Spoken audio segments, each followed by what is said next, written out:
Now this next to me is the MG eHS, and if it looks a little bit familiar, that's not a coincidence. It looks quite a lot like the ZS EV before it got its facelift, or the Astra as well. And that's because, yeah, it is of that family and it is one segment above it. So think of it as a Tucson to a Creta. That's where this car sort of fits in. It does have that familiar MG face, the classic MG grille with all the chrome and the huge MG badge up in the center.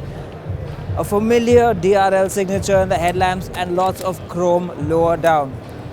Overall, it's very much a crossover shape rather than a full upright SUV, and down the side you'll find a handsome set of silver alloy wheels and a flowing line over here that kinks slightly upwards towards the end.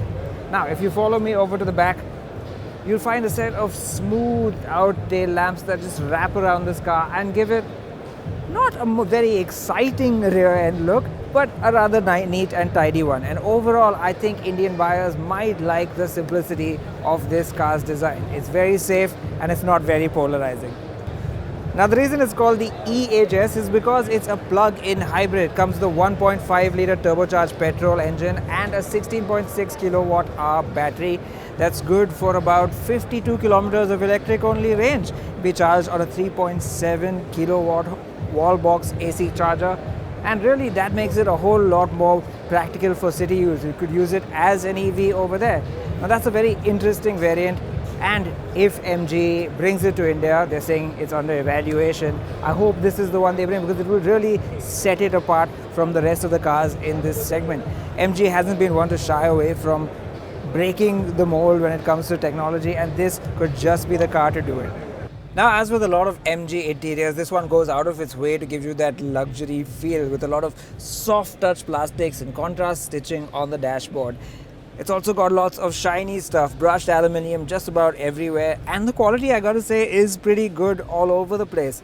This is the classic MG steering wheel. We're very familiar with that. It's got a big 10.1 inch touchscreen and a digital instrument cluster. And of course, this being an MG, there's a big panoramic sunroof. But the one thing I'm most taken by in this interior are these seats. They're just so big and plush, and these wing shoulder supports just make it feel that little bit extra sporty. Now, in the back seat here, it does feel very clearly and obviously a big size up on the Astra or the ZS EV. There's loads of knee room, loads of headroom, but that's also because you're sat quite low. I feel like I'm quite close to the ground and it's left me in a bit of a knees up position. But that aside, it's pretty comfy. The recline angle is quite a lot. And yes, you get these big chairs in front of you that do obstruct your view, especially since you're sat low down.